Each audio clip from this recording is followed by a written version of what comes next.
Our keynote speaker, Ambassador Agha Zafar Hilali Saab, is a Pakistani political analyst and diplomat who has previously served as an ambassador to Yemen, Nigeria, and Italy. Hilali Saab is a columnist and frequently writes for newspapers such as the Daily Times, the Express Tribune, the News International, and also he is a TV analyst. I would request Ambassador Agha Zafar Hilali Saab to please come for his keynote address.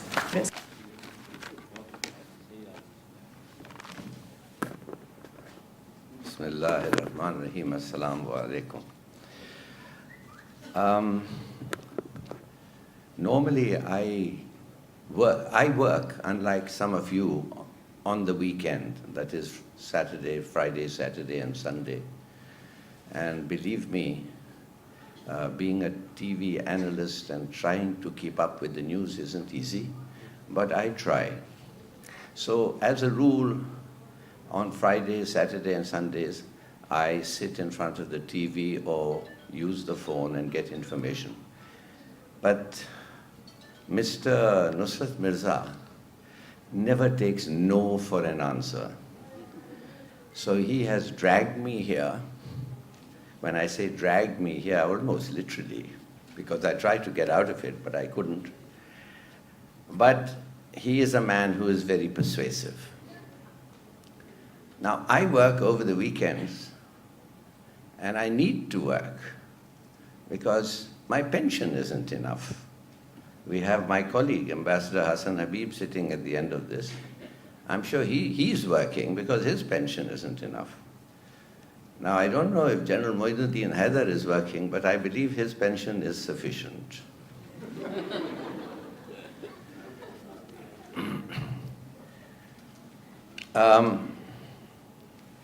So let me begin.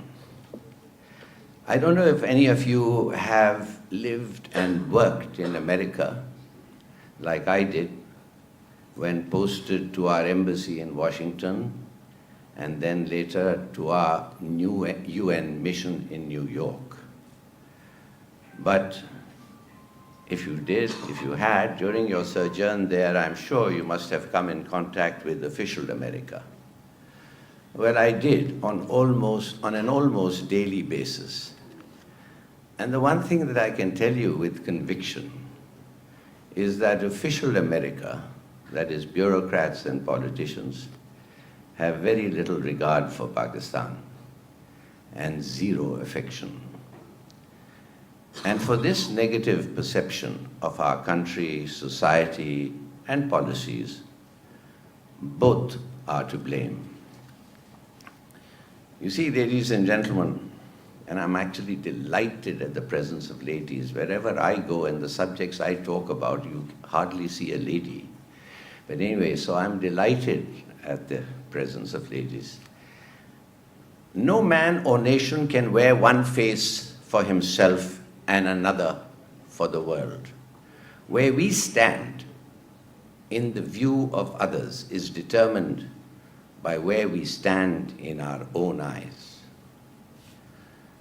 When Donald Trump depicted African nations, in his words, as shitholes, he not only reflected the image most Americans have of these countries, but also how they stand in their own eyes. By they, I mean not the government and rulers of these countries, but their hapless citizens.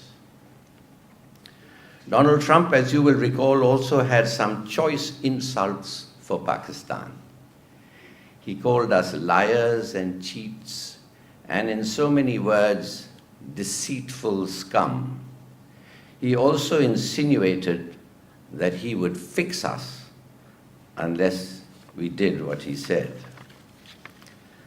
But Trump did not say all that stemming from his own experiences. Dealing with Pakistanis, didn't say that stemming from his own experiences in dealing with Pakistanis, but as a result of the briefings he received at the Pentagon and the State Department, and perhaps some of his friends who have wandered off here. But that's hardly surprising, because at one time or another, I too have had to suffer American officials suggesting that we seem to be a weak people. We lack a sense of a strong sense of nationhood. We suffer from low self-esteem, probably because our institutions are weak and that the blocked political system Pakistan has labored under, that is, overriding power and influence of family-based parties, seems incapable of change. It is a pity, actually. I once heard a middle-level State Department official tell me that just when we expect you to stand together, Pakistan appears to be a house divided. Be that as it may, the fact remains that our foremost problem is our direction. We have strayed too far and for too long from the vision of our founder, Jinnah. Bombarded by imported extremist views of Islam for the past 4 decades, we have unhinged ourselves from the vision of Jinnah.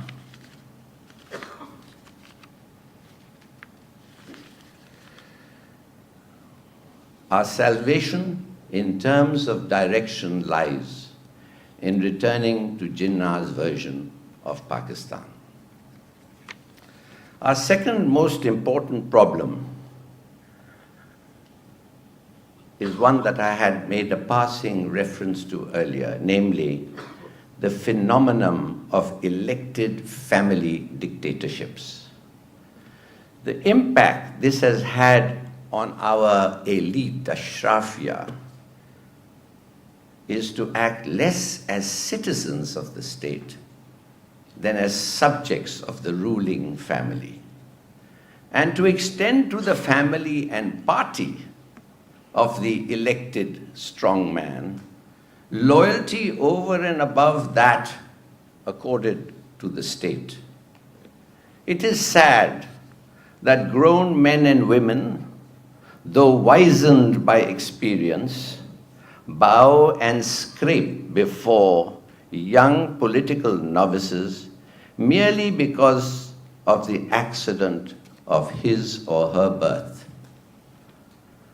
When Nawaz Sharif sends bouquets and presents them to the Clintons on such occasions as their birthdays, I am not sure what he wants to stress. His relationship with the Clintons or that of Pakistan. Thirdly, we suffer from a leadership vacuum at the strategic level. We need people who will tell people the truth and not sugarcoat realities. But that's like asking for the moon here. It's for this reason that soldiers, by virtue of being ex officio guardians of the people and the ideological values of the state, decide to step in from time to time. I am not making excuses for coups, but merely stating why they occur. Then there is the question of our image. Today in the globalized world, our image is of a state in limbo. That is, a state overwhelmed by internal problems and plagued by corruption, confusion, and division. And that's an image we cannot afford, certainly not as a state with nuclear weapons. Of course, some of you may say things are not so bleak. After all, we are 200 million people, crucially many more young than old. We have agriculture, industry, expertise, roads, railways, airlines, a strong army, nuclear weapons, etc., etc. But as you know, the erstwhile Soviet Union had all this. And not only all this, it had more. It pumped 10 million barrels of oil per day, but it still collapsed. Ladies and gentlemen, in the international arena, a global rebalancing of power is underway. This has had to do with China's rise, the economic shift from the West to the East, and the US pivot to Asia. Trump's preference for conflict over democracy with Iran and Pakistan, his desire to retain bases and forces in Afghanistan, and of course, Washington's nuclear agreement with India are the factors of this new rebalancing. But Pakistan's external environment also has changed. Close to where we are sitting in the new American is the new American consulate. It cost $1 billion to build. In it, there is a room for 800 Marines. The consulate owes its location and its proximity to Karachi Harbour. In an emergency, American Marines can blast their way in from their landing ships and into this fort-like complex and the safety of the reinforced concrete walls before presumably spreading out to complete their assignment. Another such fort-like complex is the US Embassy in Islamabad, reputedly the largest and most important US intelligence gathering center in the region. In it are monitoring devices which, with the help of US satellites above, monitor the enrichment process and pinpoint where enrichment is taking place. Across the border in Afghanistan, there are 5 large American bases. Their construction cost $13 billion. They were built to allow their American occupiers to stay on in Afghanistan indefinitely. These bases have several thousand special troops, helicopters, special equipment. What are they there for? They are not there to fight the Taliban. You don't need that equipment to fight the Taliban. They are there if the need arises to seize our nuclear assets. They have no other purpose. Also in place are the political constructs that the US may need to wage war in this region. And these are, I think, as important, or perhaps even more, as those made of iron and concrete, to which I had referred to earlier. Specifically, I refer to the US-India Strategic Agreement. Pani ho gayi? US-India Strategic Agreement, the US-Afghanistan Strategic Agreement, the US-Afghanistan Bilateral Strategic Agreement, the US-India Agreement on the sale of enriched uranium, and the US-India Intelligence Cooperation Agreement. With regard to the US-India Strategic Relation Agreement, it is the new version, it is the new world version of the old Cold War Indo-Soviet Treaty, which by neutralizing Chinese support for Pakistan, virtually guaranteed the outbreak of the India-Pakistan War and its successful conclusion by India.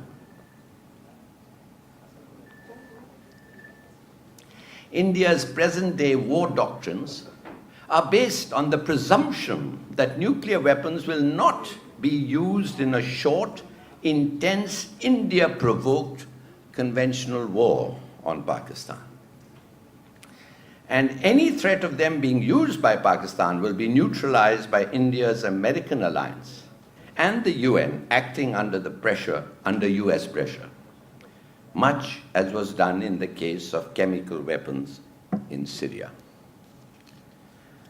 Under this, America also seems determined to build, under this agreement, to build up India as a nuclear power. Needless to say, the military implications of this is a cause of great concern to Pakistan. US-India military cooperation threatens to upset the strategic stability in the Indo-Pakistan nuclear and conventional arms equation. Pakistan's nuclear deterrence may lose credibility after India acquires anti-ballistic missile systems from the US, Israel, and Russia to reinforce its second strike capability. Let us not forget that India already possesses a nuclear triad, that is land, sea, air, ability to strike against us. With regard to the US-India Intelligence Cooperation Agreement, the document may not actually say so, but few doubt its purpose, namely to wage war, a fifth-generation war on Pakistan and the CPEC project, by promoting ethnic, sectarian, media wars and generally destabilizing sensitive areas, especially Balochistan. By the way, the India-US agreement on the sale of enriched uranium helps boost India's nuclear weapon production capacity by as much as 25 bombs per annum. In other words, they import the enriched uranium and use the enriched uranium they have enriched for their civil nuclear facilities. So it's like giving them a subsidy to build bombs. Ladies and gentlemen, surely it's time to read the writing on the wall. The redesigned, reinforced state-of-the-art buildings in Islamabad and Karachi, the 5 huge US bases in Afghanistan, the plethora of agreements concluded with India and Afghanistan are nothing but a noose to strangle, disarm, and disintegrate Pakistan. There have always been 2 fundamental problems undergirding Pakistan-US relations. First, instead of a broad partnership that includes trade and cultural relationships, the 2 countries have a one-dimensional transactional relationship centered on security concerns, i.e. war against Al-Qaeda, TTP, etc. Relations are further complicated because of clashing security interests. Pakistan and the US stand on opposite sides of the fence on almost all issues. Our enemies are different. Our plans for the region are poles apart. The roles we envisage for each other are in stark contrast. Our positions on key matters of international law and current world issues such as Palestine, Kashmir, Iran, and nuclear disarmament are not only different, they're completely at odds. These are not minor problems that will yield to quick fixes, let alone a solution. In my view, they seem irreconcilable.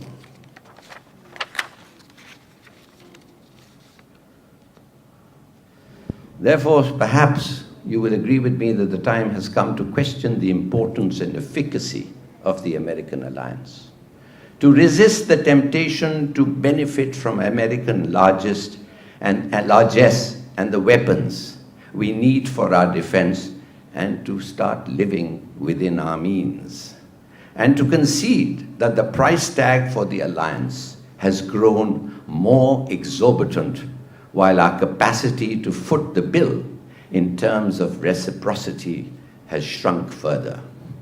Anyway, American goodwill for Pakistan, though important, is no longer essential.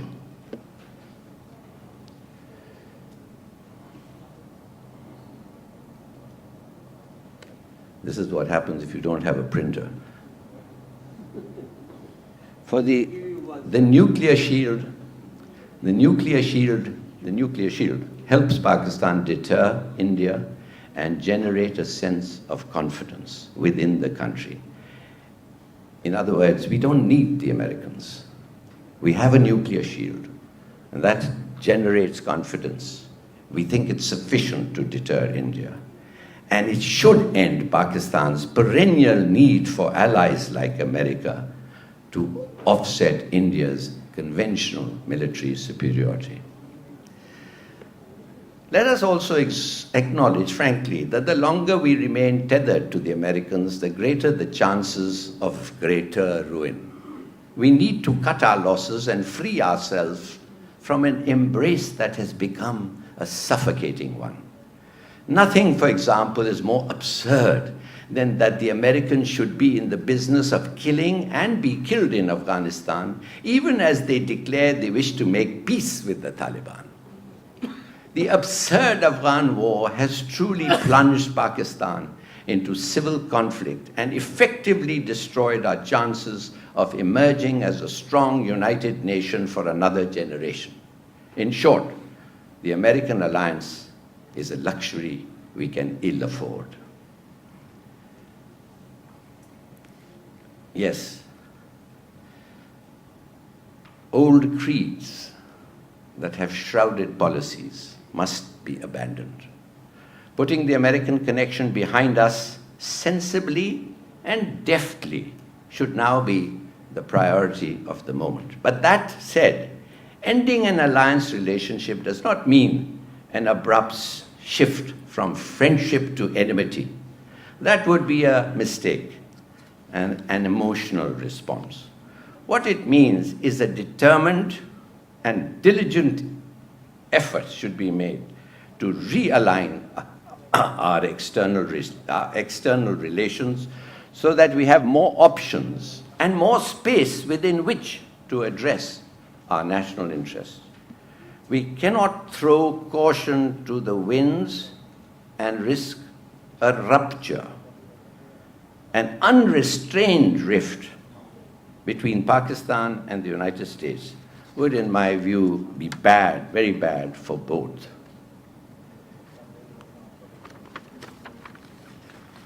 Now, just today or yesterday, as you know, two things happened in our relationship with the Americans. One was the diplomats issue, and the second was the, what was the second one? UN vote on the... Oh, the Khorasan, yeah, the Khorasani. Now, what is this? You want to bully Pakistan. You know, we in Pakistan have one regulation for all missions. We say, if you want to go to sensitive areas in Pakistan, you are here, Mr. Counselor, perhaps you can enlighten us.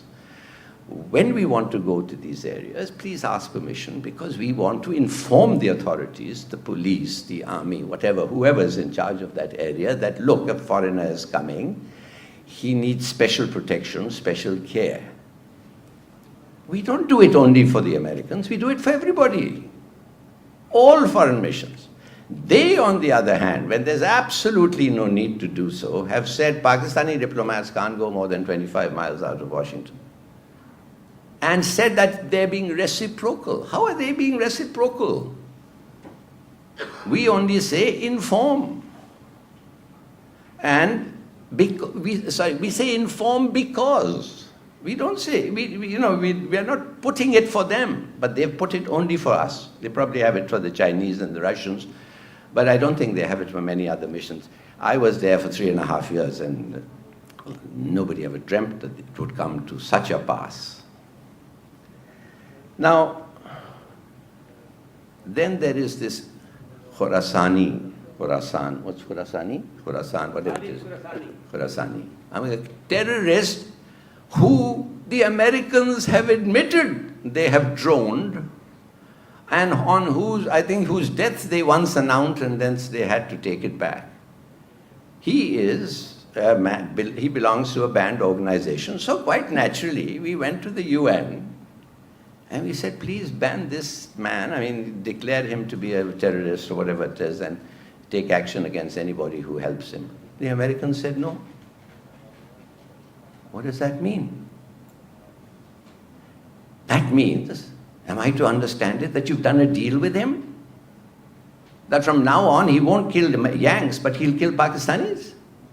What's the deal that you've done with him? What's the deal that first made you bomb him or drone him, and now you stand in front of the world and say, no, we don't think you should have him on the list? It means that it is true. It means that there are elements in ISIS, there are elements in Al-Qaeda, there are elements in Daesh or whatever, and we know for a fact that there are large elements of the TTP now sheltering in Afghanistan that are given shelter, equipment, training, money, arms by India, by NDS, that is the Afghan agency, and who knows who else, most probably by the CIA too, because this Khorasani decision is completely incomprehensible. So I think I'll end here. I'll simply say, I basically pose two questions. Do we need this friendship? Can we bear the cost? Do we have the will to get out of it? The leadership to get out of it? Well, let's see. Time will tell. Thank you very much.